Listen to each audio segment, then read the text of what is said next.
Good morning, everyone. Recent studies show that burnout is on the rise. But I have a question for you. Who owns the responsibility for burnout, for this morale depleting condition that is apparently rampant right now in our society?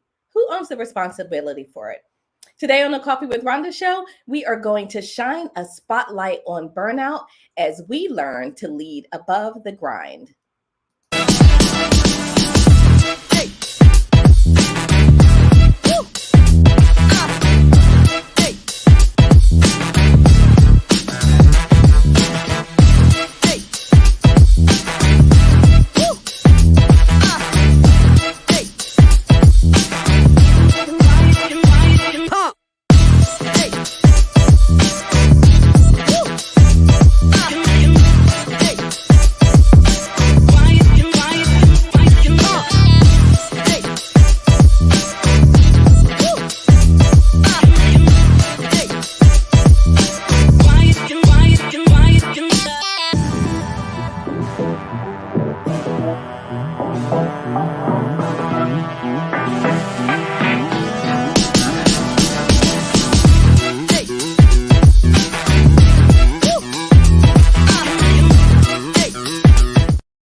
So, good morning, everyone. We are excited to be back for another episode.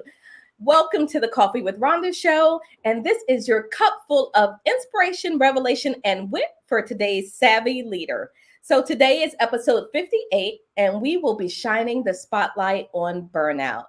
Before we get started, we know there's a few housekeeping things. If you're out there and you're watching, tell us where you're watching from. And don't forget to tell us what's in your cup. We also would like for you to take a moment to like or share the video. And don't forget to comment. Your comment powers our discussion and our conversation. So we also have a big ask. As you're sharing the video, there is someone else out there who might be experiencing burnout. Invite them into the conversation as well. Finally, a big shout out to those that joined our YouTube family this past week. So Pamela, Letitia, D. Terrell, Elizabeth, welcome. Thank you all for subscribing to the channel. Now, my name is Rhonda Y. Williams, and I am your host for the show. And I am what I call an R soul, a recovering stressed out leader. Today, I'm an elite leadership development expert, and I help you develop the leadership mindset and career style habit to get results for today and long-term success. So I am excited today. Let's see my cup. In my cup, I've got my little initial cup here. So it's got a little R on it. It's all gold and cute little gold foil. And in my cup today, I have my coffee with my almond coconut creamer and just a dash of ginger. So that's me. Let's go around. We'll introduce our co-host, and then we're going to come to our guest for today and have them introduce themselves. So first, let's come to you, Miss Roz. Good day to you. And what do you have in your cup? Well, I have to be honest. I have a freezy. I don't have any tea or anything. I wanted some sugar this morning. Oh, Jesus. I love it. So, okay, Roz, That's what I wanted. Do you, okay. Roz? So who are you anyway?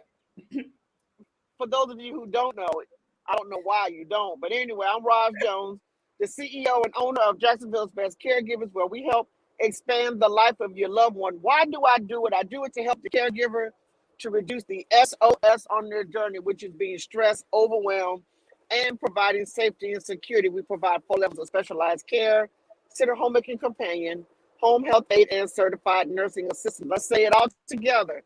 When you can't do it all, give her a call. I like that. Absolutely. Thank you so much, Roz. Mireille, good evening to you. Good morning, everyone, and it's evening for me, tuning in from Perth, Australia. This is Mireille, the greatness engineer, and I am all about greatness, as you can imagine. making sure people understand that they are unlimited and focusing on women in male-dominated environment. So today I'm on caffeine because I have the grandkids. I had to stay awake, so I have the caffeine today. All right, caffeine in your cup today.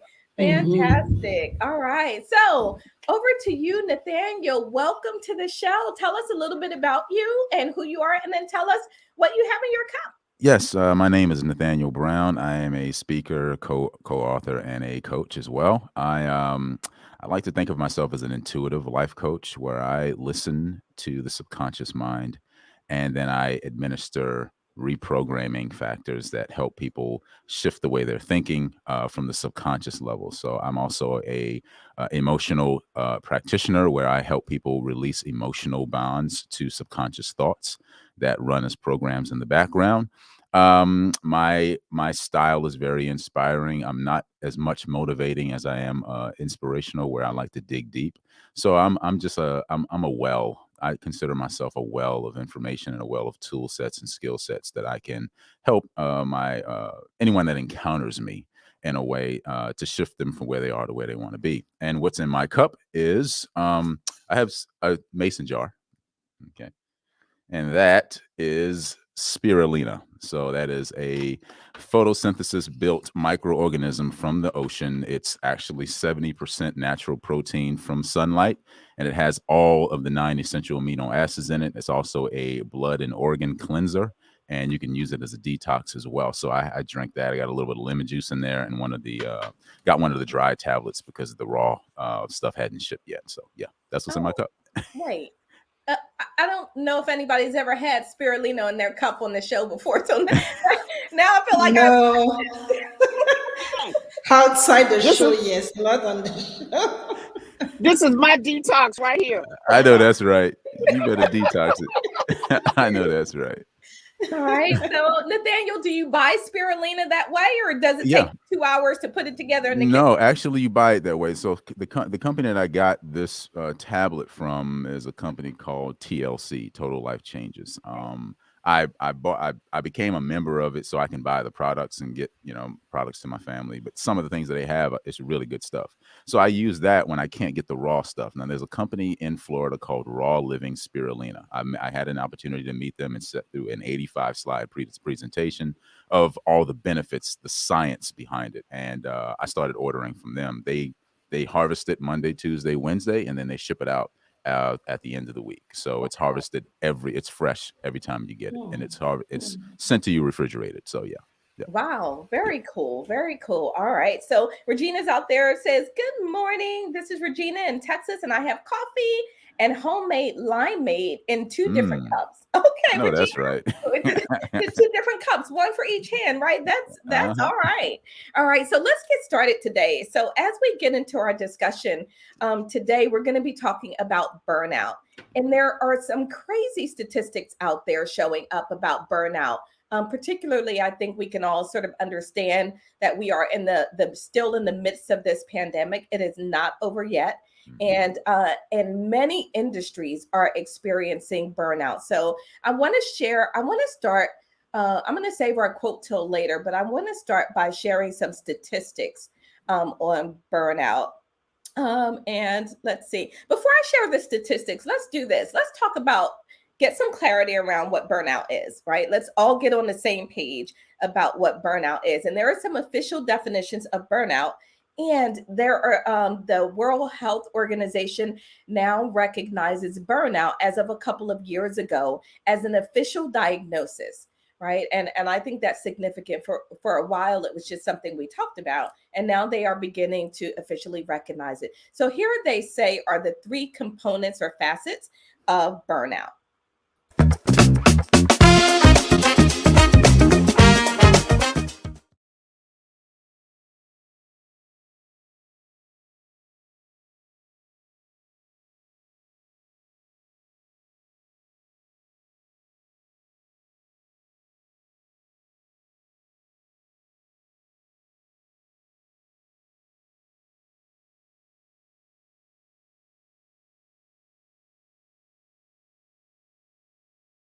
how we describe what burnout is. And I will say that while it talks about burnout in relation to work, it could be anything, right? It could be anything in your life. People, stay-at-home moms burn out, artists, actresses, actors, other celebrity folks in their world burn out, right? So burnout can affect us at many different places. So with that, let's talk about some of the burnout statistics. And I want you all, as I share these statistics, take a look and decide if there's one that resonates, because I want you each to choose one to just sort of expand on a little bit, maybe from your perspective, why you think this one is important. So here are some statistics around burnout. 41% are planning to quit or change jobs in the next 6 months. 54% of workers say they feel overworked. 39% say they are exhausted. 62% of women in the US and Canada report feelings of stress compared to 52% of men. And over the course of this past few years, they say they've added 48 minutes to their workday and increased the number of meetings by 24%. And 70% now claim to work on weekends. So as you're thinking about which one of these you want to expand on and touch on the panel, I highlighted this last one because this is striking to me. So while we have all of these statistics where folks are saying that this is how I'm feeling, right? I'm planning to change or quit my job. I'm feeling overworked. I'm feeling exhausted. 61% of the leaders surveyed claim that their people are thriving. 61% of the leaders claim that their people are thriving. So let's talk about this a little bit. Dive into the one that you feel is really important, or the one that resonates with you. And Nathaniel, I'm going to come to you first on this. And I know you have some of your own experiences with it as well.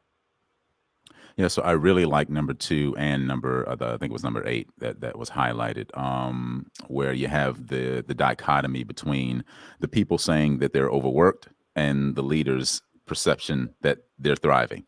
And I think the lack of understanding, the lack of comprehension on both sides, I think it's important to bridge that gap between leader and those that are sort of like in the subcategory in the organization.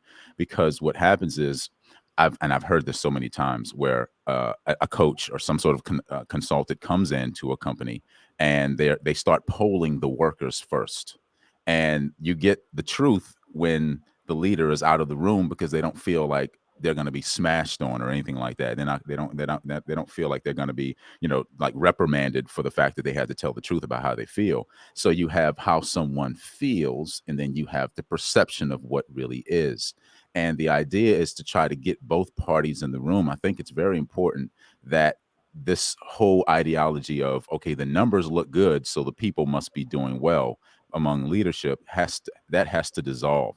Are the people thriving? Your profit margins will rise when your people are thriving. The most innovative thing any leader can do in his or her organization is to innovate a team of people that share the vision, and where people feel like they're invested. See, like burnout comes from where there's no investment.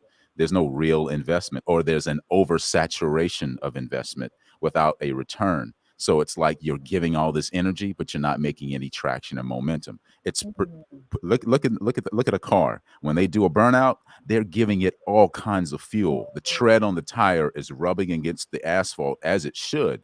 But because of the way they're handling the mechanism, they aren't able to make any trajectory towards anything, because they're burning out. You're actually losing tread, burning fuel, losing energy, and you are perceived to be going nowhere extremely fast. And that's where the 61% that's sitting there showing off, like, yeah, I got this really cool car and this really cool organization, and we're making a lot of noise because we've got loud pipes, but we're not making any traction. And without traction, you can't have thriving. I hope that helps.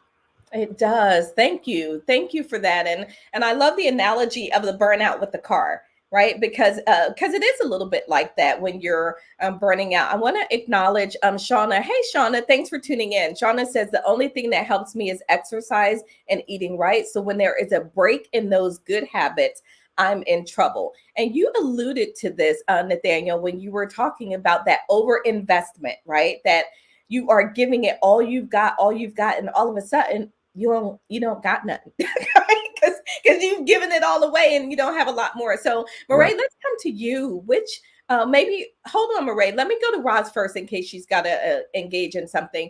Roz, which one of those would you like to touch on? Let's see if we've got good signal where you are.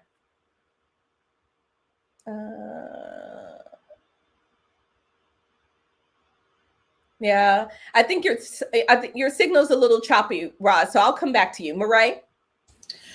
Yeah, I mean, the one who relates most to me, I think it's the working mothers.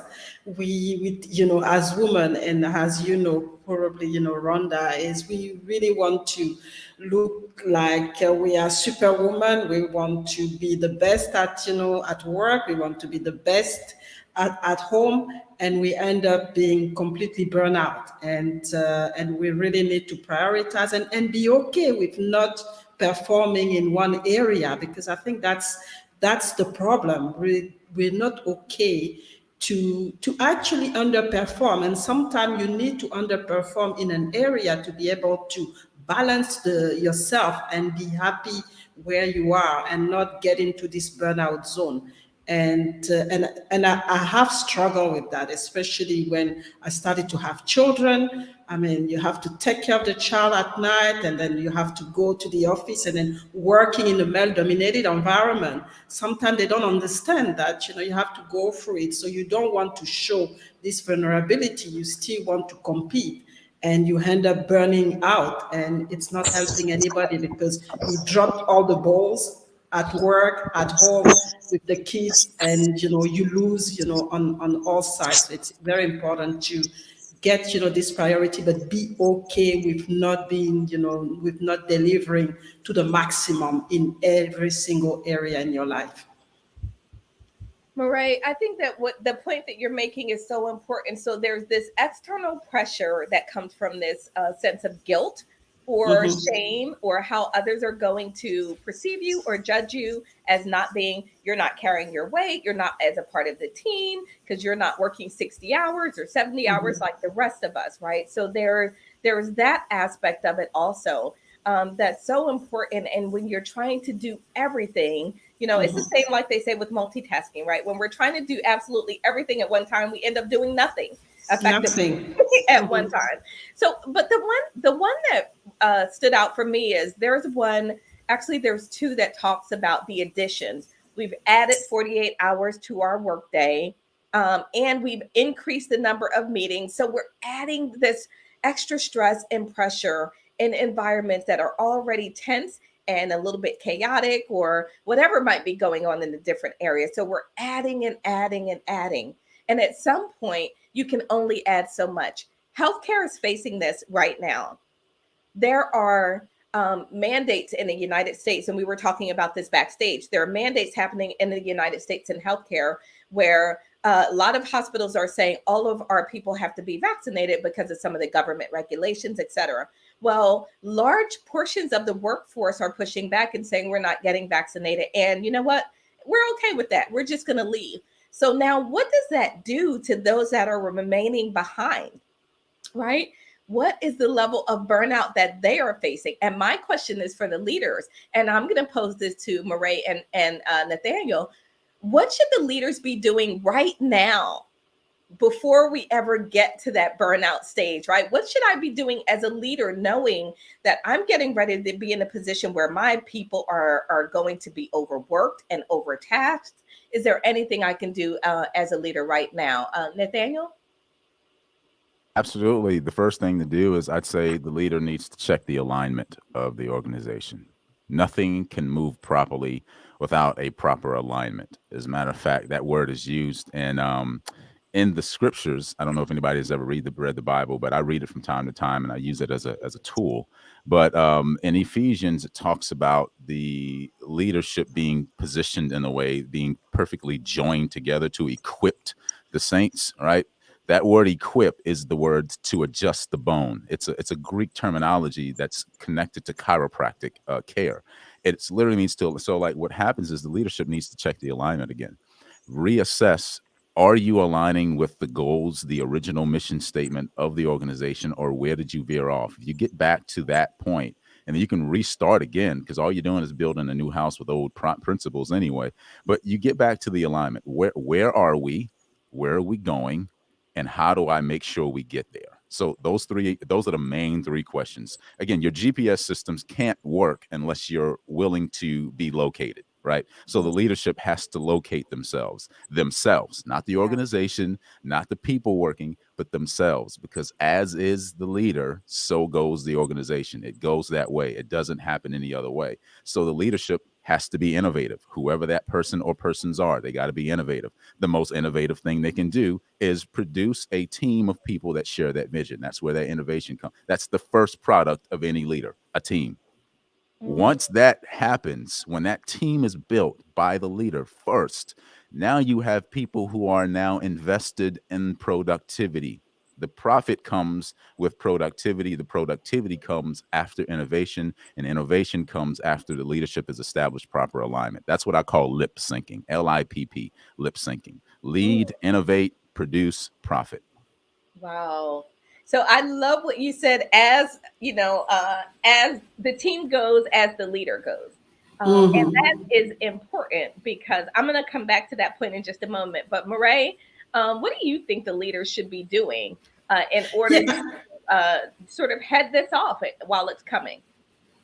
I totally agree. I mean, they have to put all the card on the table and engage with, the rest of their staff to understand, what can be done, what are the gaps, and how, those gaps are going to be filled, if they can be filled. Otherwise, nothing can happen. So there's a reassessment, and I agree with Nathaniel here. There's a reassessment that they need to do.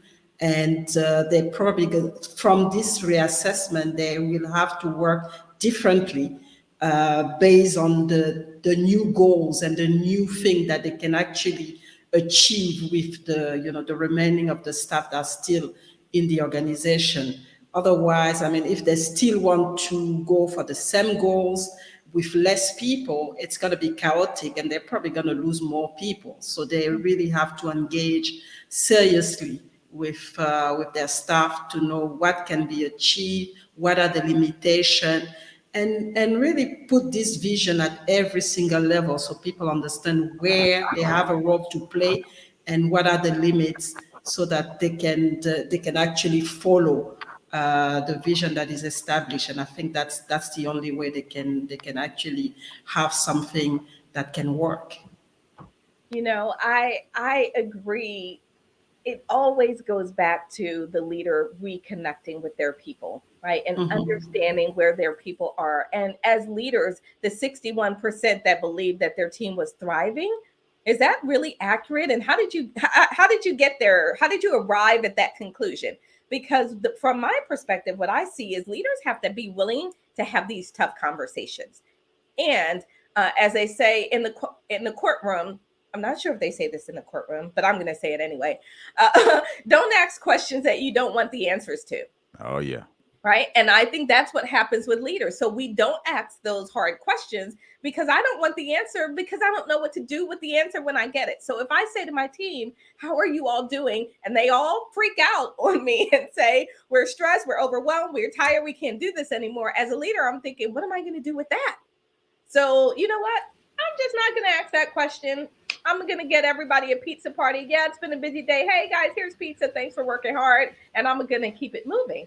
But that is not an effective strategy. And I think behaviors like that lead to the great resignation. And I think leaders are actually leaders when there are challenges, because that's when you get tested. That's when we can see that you have leadership. Because if everything is okay, then that's fine. We can all be leaders. But as a leader leading an organization, you really have to stand up when those challenges are coming in. Even if you don't have the answers, you can ask the answer to your staff. There they are there to help you. You don't have all the answers as a leader. So that's really what we need to understand as leaders. We don't have all the answers. The question, the challenges are posed to us, but we have, we have people, we have a tribe that can help. Anybody can have an input and help the full group to move forward. I love that, Mireille. Nathaniel, I saw you reacting to that because sometimes as leaders, we think, well, that's why I'm getting paid the big bucks, right? Because I'm supposed to come up with the answers and we put that extra pressure on ourselves. But should we do that? Absolutely not. That's the purpose of the team. Steve Exactly. Jobs says this. He says, it doesn't make sense for me to hire somebody and then tell them how to do their job. I hired them because they're smarter than me in that capacity. You're not looking to be the smartest person in the room. You're looking to be the best connector.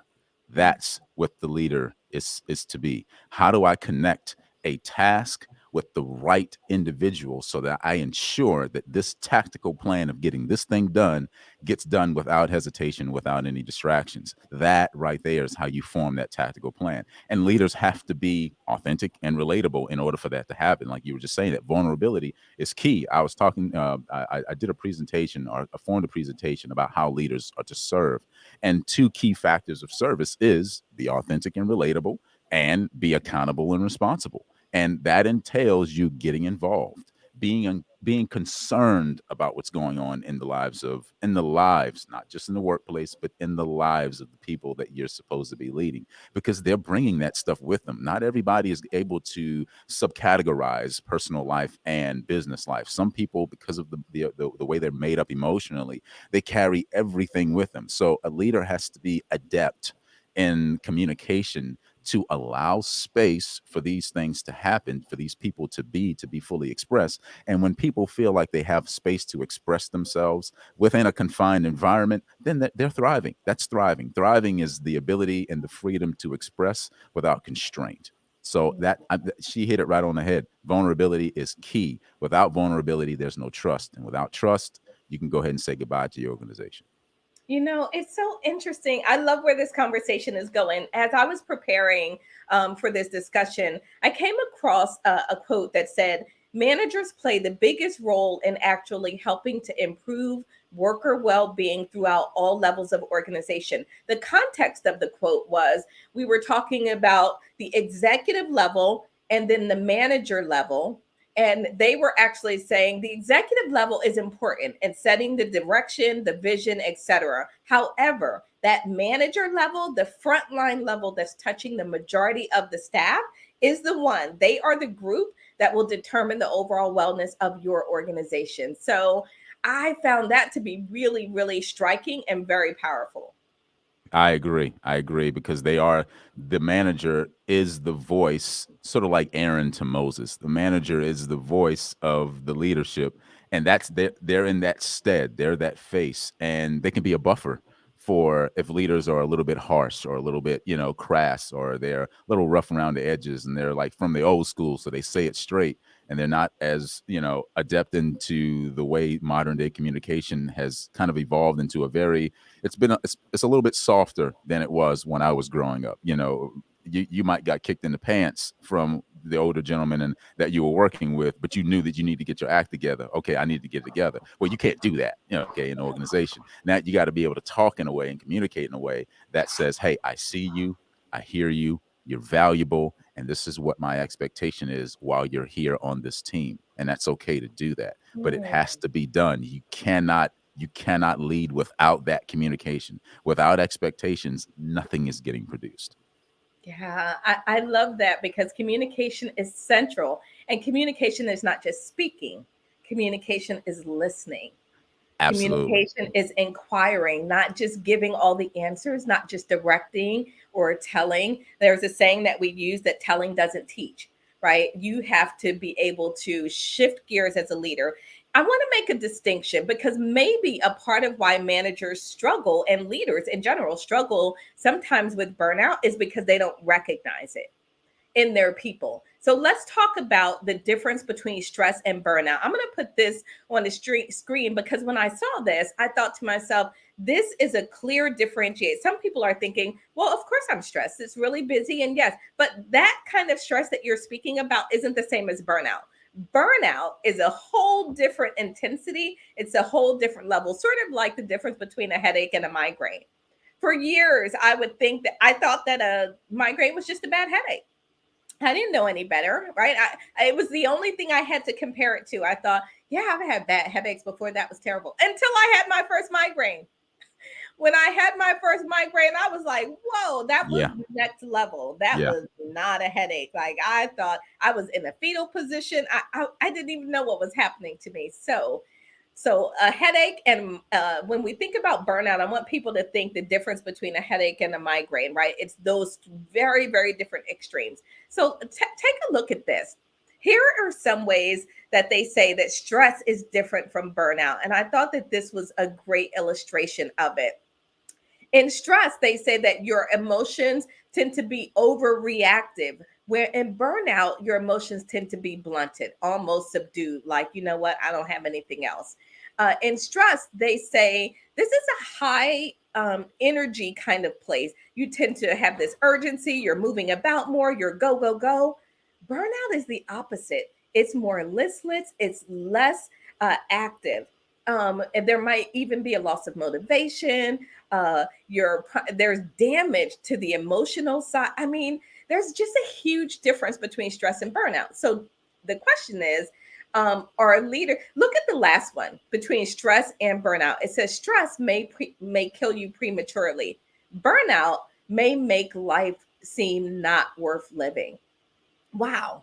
Those are two completely different things, but both detrimental to you as an individual and to your psyche. So I'm going to ask if any of this stands out for either one of you. Is there anything on this list that resonates with you in terms of the differences between stress and burnout? And Mireille, I'll start with you first.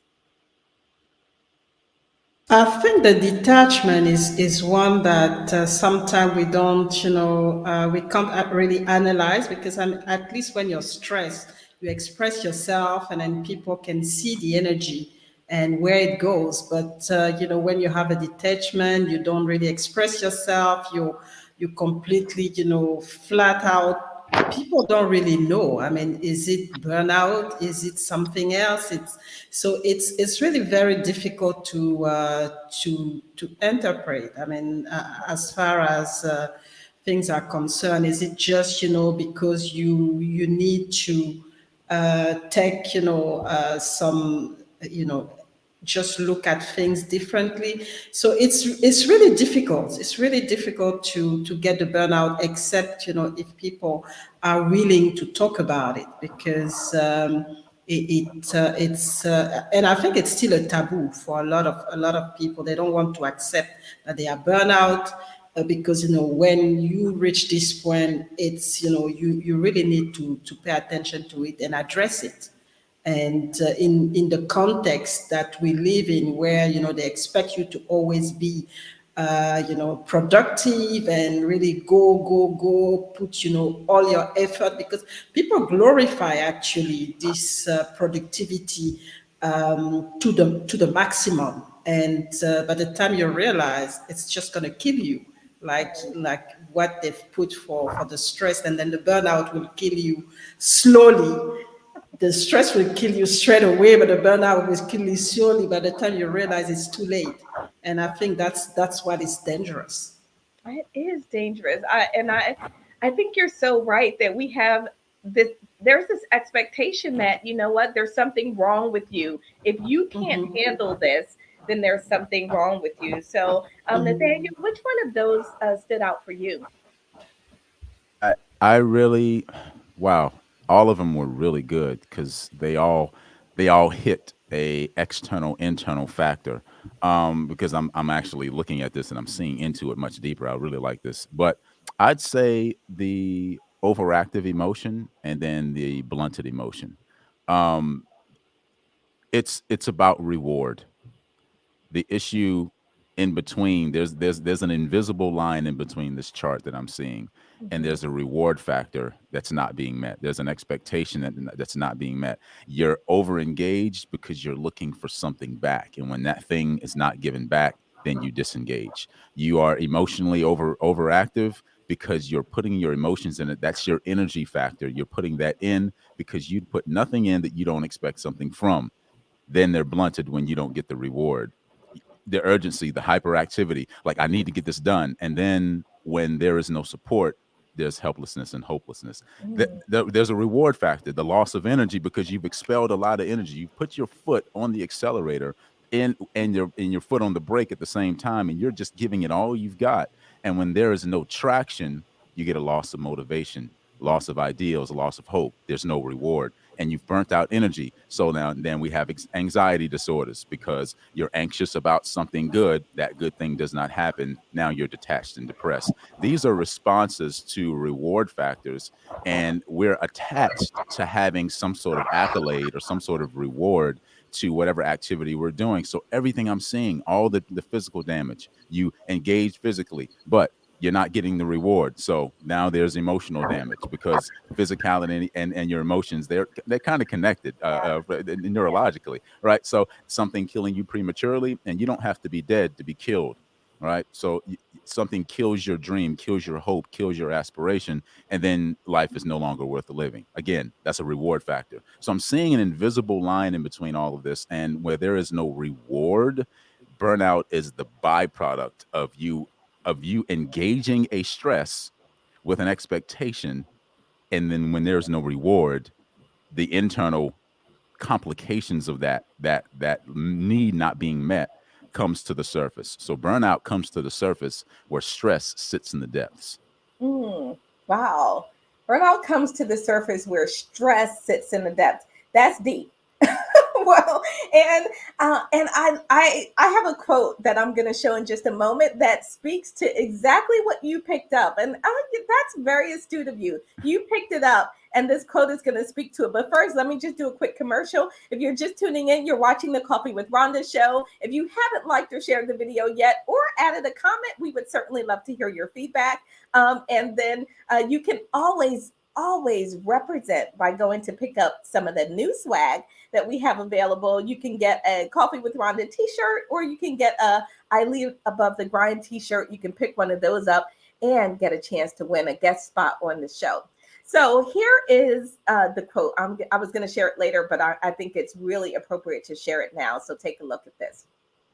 So this quote says, "I have a theory that burnout is about resentment, and you beat it by knowing what it is you're giving up that makes you resentful."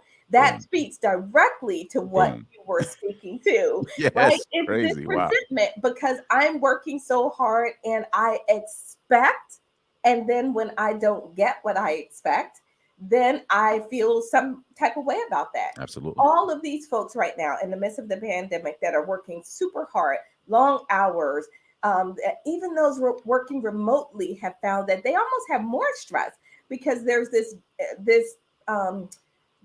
disability to sort of inability to disconnect, right? So now because you're at home, people are like, "Oh, you've just been at home all day anyway, so I can text you at 9 p.m. at night and I expect a response because you've been at home all day." And so there's all of that happening, and there's a lot of stress, overwhelm, and then that all that leads to burnout. So very cool. What do you think about that quote? I love that quote. It's at this point, I don't know that it can be called a theory anymore. Now, at this point, with all the science in this conversation, we've just made that a fact. Yeah, resentment is a byproduct of there not being a reward factor in the space of where you've engaged.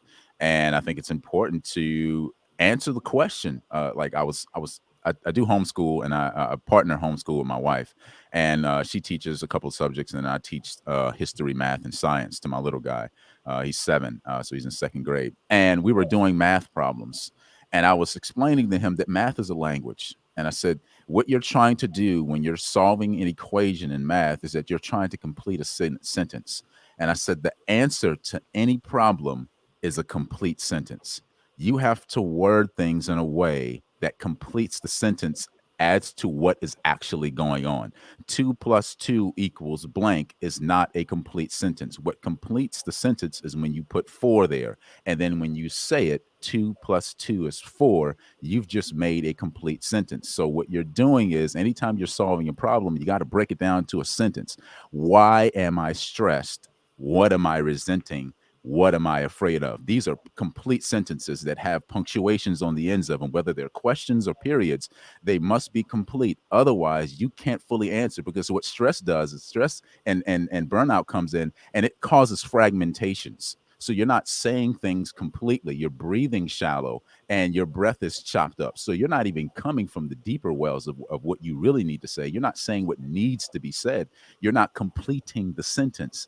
And when you don't complete the sentence, then you can't necessarily find an antidote to what's really going on, because you won't say what needs to be said. Whether it's me, whether it's my, anybody that I talk to, I know that whenever I want to solve a problem where I'm stressed in a moment or I'm experiencing some, oh my gosh, I don't know how I'm gonna get this done, and now I'm over engaged and I'm overreacting and I'm critical and I'm cynical and all these things, I know I got to ask myself a question. How can I be more productive? What is this stress producing for me? What has this come to teach me about me? That's a complete sentence. Once I complete that sentence and I answer it authentically, man, the world opens up. And burnout is no longer the byproduct of stress. Now productivity is the byproduct of stress. Growth is the byproduct of stress. Momentum is the byproduct of stress, because I was willing to take a breath, take a pause, and ask questions of the event. Wow. I love that. I Complete love it. sentences, right? And I'm going to I come to love it because, it's awesome. and it's just important to step back, especially when you start to be, to feel it, to address it, step back, and really looking at what is the positive in all of this, because what is the learning? What can I get, from it that is going to be positive, just like, Nathaniel just said. Step back and sit, yes, the challenges are there. Yes, I don't get the reward, but what can I get from it? Because, it's important to reevaluate, step back and look at in different angles and see how can I get through in a positive way. And that's really the important step to make. I love it. Love it. It is fantastic. So David had a couple of comments. He said resentment means that you're vibrating at a very low level, and awesome. Ask questions of the event, and also what will be the outcome. Absolutely. I love the complete sentence, Nathaniel. So here's a complete sentence. Who owns burnout? Who owns burnout? Who is responsible for burnout? If burnout is rampant in our society right now, who owns that? And okay, so Nathaniel, let's come to you first. Who owns it? I'd say the person experiencing the burnout. If you're having the experience, it's yours. Life doesn't happen to you. Life happens for you and from you. You are here as a seed in whatever capacity you serve, and that seed has to have a certain environment for it to grow. That environment will include stress. Your response to the stress will determine whether you are burnt out or whether you have the power to be a negotiator. I was reading a book by Jordan Peterson, one of my favorite teachers and professors. And his book is called 12 Rules for Life. And he talks about the power of negotiation. And we can either be a slave. He said, we exist in three levels in any relationship with anything that we're in relationship with. He said, we are either a slave, a tyrant, or we're a negotiator. And after that, that really struck me odd. So I started studying up what negotiating really entails. And it's your ability to speak up for what's true, what's truly yours as a value. And you can't experience burnout if you're willing to speak up about what's valuable to you. So reassessing your values is very important. So I like to lean into that understanding. Okay, it's my responsibility. If I'm burnt out, then I obviously have not negotiated somewhere properly. And if I'm burnt out, what have I willingly enslaved myself to believe for me to be in the state that I'm in? Mm. There's always a belief. There's always something that you said yes to. What did I agree to? What did I say yes to? That, or what did I say no to? That is now, this is the byproduct. And I can either sulk, be depressed, I can live in the burnout, or I can take the moment that's stressful and allow it to help me write a new story. Mm, that is powerful. So your belief is that if you are experiencing it, you own the experience. Therefore, burnout is yours to own. Mireille, would you agree, or do you Oh, have? yes. Yes, because I think that we always in control in everything that we have we have in our life, any experience. I mean, I learned it the hard way, but I think that's a reality. You choose how you react to what's happening to you. Either you take it as you become a victim, and that's I think the slave status that you are talking about, or you decide to say, okay, that's fine, that's a failure for now, but what can I do with it to get victorious and to get what I want and get where I want to be? And that's the most important thing. And it doesn't have to be. We don't have to get it straight away. I come back to the fact that we have to accept those shortcomings that are associated with it, and not associate ourselves with those shortcomings. We have to see the full picture where we want to be.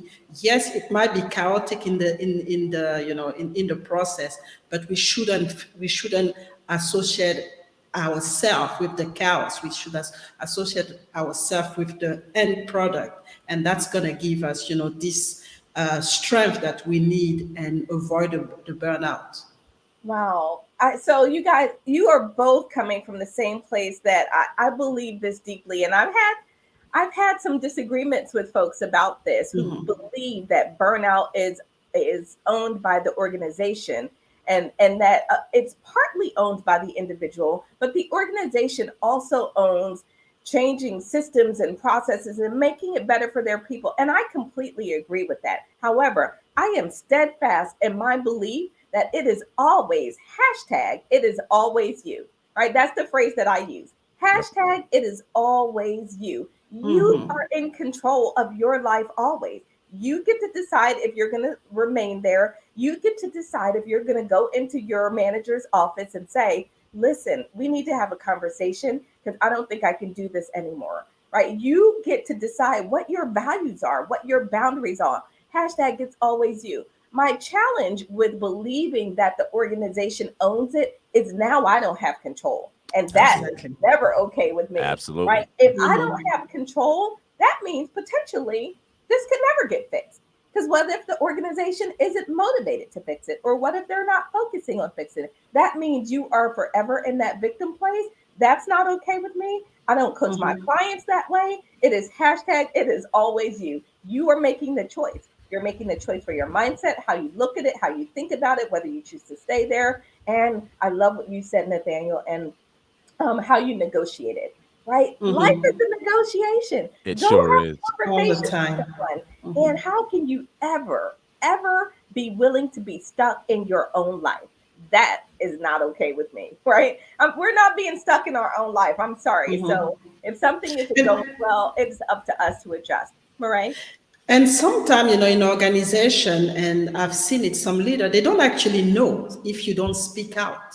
Right. So you have to always speak out. Sometimes they just have regulation and things based on their own experience, but they don't have any feedback from their people. So we have to take the lead and always feedback to our leaders and get the opportunity, take the lead and sit down with them, feedback as well, because that's our responsibility if we don't want to get caught into the stress and the burnout that a certain environment or a certain situation can create in our life. And Absolutely. that's the negotiation. That's where that's negotiating. See, like, you can settle into slave and tyrancy, and you can create that vicious cycle all you want, and all you do is you'll have this like turnover in your business where you're always turning over employees. Somebody's always leaving. You have to keep filling a position, so no one's ever actually there. You don't have anything going, which means you're spinning the wheels. You're not moving forward, right? So like the power of negotiation says, okay, I've got tread on this tire. If I ease my foot on the gas in a way that's appropriate to the engine that's running this whole entire thing, I will gain something called traction, where these little treads on the tire grab the asphalt in a way that pulls the car or vehicle or whatever into the direction that you're focused in, bringing that balance of focus back in. But without negotiating those small details, I was a personal trainer in a gym, and I wasn't getting the kind of clients I wanted, and I was getting frustrated because I was like, they had me on the phones calling, I'm doing all the stuff, and I was in myself frustrated, but never said anything. And then it dawned on me one day, I was like, well, why don't I just speak the hell up? I mean, come on, what are you doing? And I went to my my fitness instructor. I said, okay, here's the deal, dude. I don't feel like I'm being led well. And we had like an hour-long conversation, almost 45 minutes in his office. And the next conversation we had was, okay, so how can we help you get to where you want to be? What's your goal? What's your number? I want this number. And we started working together. And once I got the tools, I was able to fully book out my clientele list. But it happened because I was willing to negotiate and not settle into being a slave, and not even settle into being a tyrant, because a tyrant is somebody who was a slave who's now complaining, right? They're talking, and now they're going to other people and creating discord. And I'm not that person. I'll keep it inside.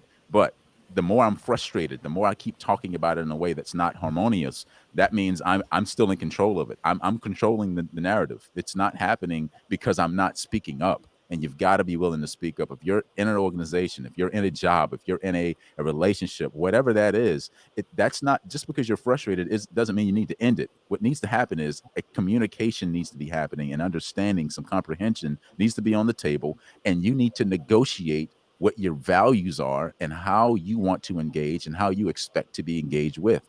I guarantee you're not going to get the answer you're expecting.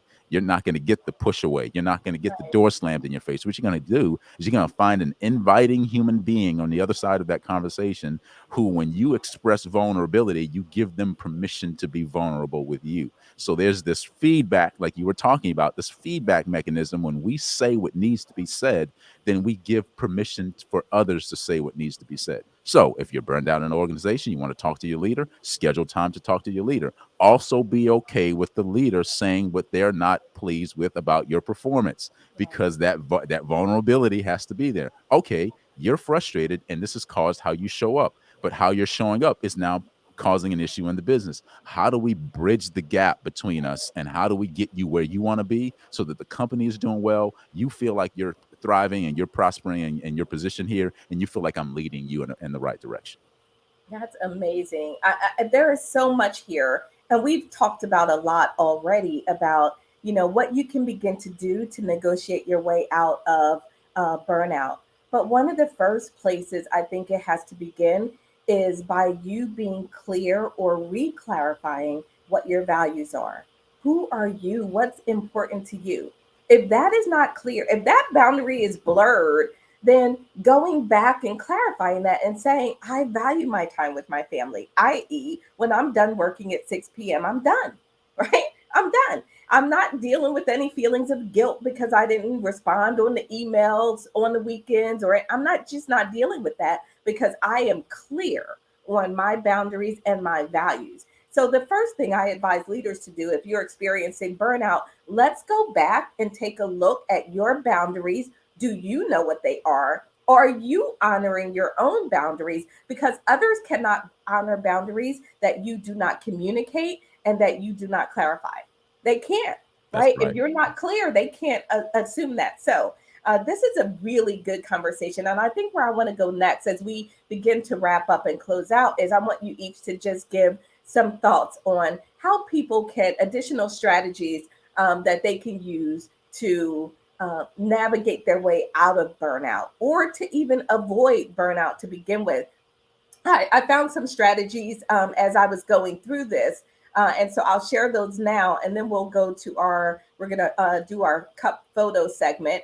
But here in these strategies, it says there's some things that you can do. Seek business workplace solutions. This is the negotiation that we've been talking about, right? Having that negotiation. It's also self-care. Do you need a spa day? Do you just need some time off, right? Taking care of yourself. And that should be on you to decide. What is your nutritional habits?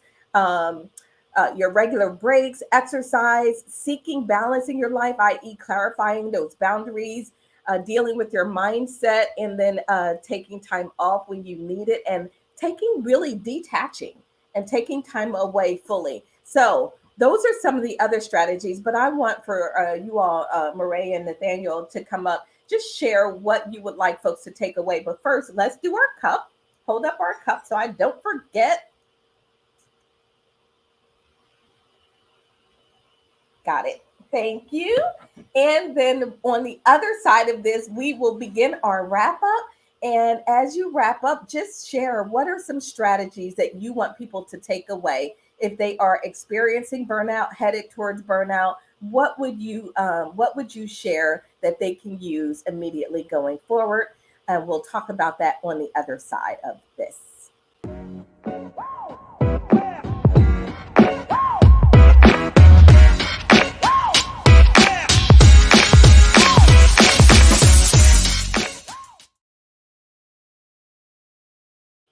All right. So, what did we put in everyone's cup out there today? This has been a fantastic conversation. I think we've covered a lot of ground. So, I'm going to go to Mireille first. Nathaniel, as we come to you, be sure you share your strategies and then also share how folks can connect with you if they want to learn more about some of the amazing work that you're doing. So, Mireille, what are some strategies for people if they are headed towards or in burnout? I just wanted to basically, comment on the list that you put just before. And what we can see is those action are, we have to take action. We can't wait for anyone else. And I think that's really the lesson of today, is that the burnout, you own this burnout and you are the one who need to find a solution to get out of it. You're not going to get it from anybody else. You're not going to get it from, your wife or anybody around you. You have to put, the effort to think about how are you going to get out of it. And one thing that I like is the exercise, and I mentioned as well at the beginning is, take a step back, so you can take a break, go on holiday, and come back, because sometimes it's just, you are in this noise and it's like you become like a robot. You just do things that without thinking. So you have to get out of this state and really think, be by yourself and think about the direction that you want to give to your life. And we've talked as well about reevaluating your values and where you want to be. So those are really key things to look at. But at the extreme, if you can't find those solutions, you probably have to go to a specialist that can coach you to go through this process of, reestablishing yourself and reevaluating, where you are and where you want to be. And that can be really powerful as well. So I think those are the key things that I took from this, from I mean, there was a lot, but I think that's the key for me. Thank you, Mireille. I appreciate the fact that you mentioned that you don't have to go through burnout alone. If you are in the midst of burnout and you're not quite sure how to get yourself out of it, then talk to someone, right? A coach, a specialist, a therapist, whoever you need to, a friend or family member, someone who cares about you that's going to help you navigate your way forward so that you protect yourself, your well-being, and your sanity in the process. It's really important. So thank you. Nathaniel, what did we put in your cup today? What do you want people to take away? I want people to take away the same, sort of echoing what Mireille just said. Having someone with you, you don't have to experience burnout alone. You really don't. And you're not the only one experiencing it. Someone has had the experience you had, that you are having or are going to have. And if you catch it early enough, you can avoid the potholes. one of the things my dad told me is like, look, I will talk to you and I will mention some things old and some things new. But my hope is that I'm able to lead you in a way that you are able to avoid the potholes that I stepped into. So it's that principle, having that leadership principle in place that says, hey, I'm going to be with you in this thing, and we're going to do this together. And we're going to identify what the stresses are. We're going to identify what burnout is for you. And we're going to communicate in a way that's negotiable. And we both get what we essentially desire out of the relationship. So it's about, my wife is big on this. It's about relationship over anything. And I've learned that mostly from her because she's been built that way. But it's about the relationship with the leader and the team. Without that with that line being mended together, sewn through not reward, not where agreement is the currency for the relationship, but when empathy is the currency for the relationship, then you have a place where people are thriving and leaders are happy to lead and they're doing it well. That is amazing. Thank you so much for that.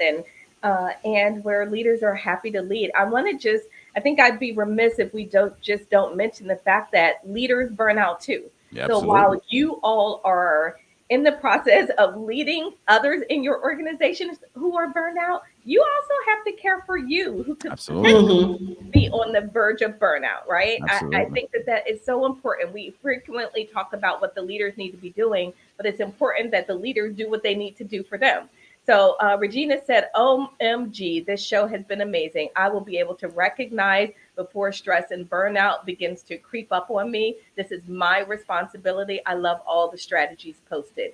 Thank you so much, Regina. That is fantastic. Glad you got something out of this conversation, which was an important one. So I think for me, as I wrap up again, recognition of yourself, check in with yourself. As Nathaniel says, ask a complete question, right? Ask yourself the questions. Have the conversation with yourself to recognize it, take ownership of it. And when you do that, then you can begin to move towards solutions. But you Absolutely. can't come up with solutions for things that you don't recognize are a problem or a challenge.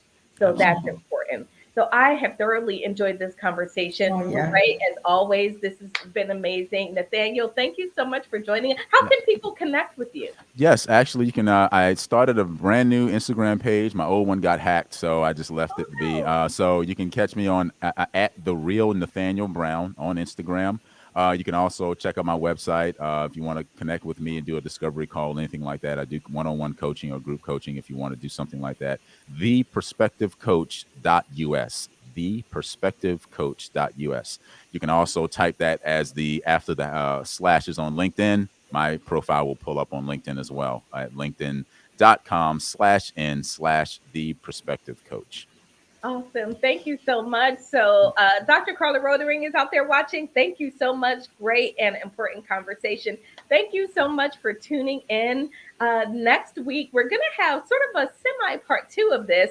And we have a lady coming on next week who is going to talk to us about what she calls a diary detox. A diary detox. So that is going to be fun. You won't want to miss it. For my panel, stay tuned. You all are amazing. For everyone else out there, we thank you so much for joining us and tuning in for another episode of the Coffee with Rhonda Show. If you have missed any portion of this conversation, you can go to YouTube and the entire replay is there and available for you.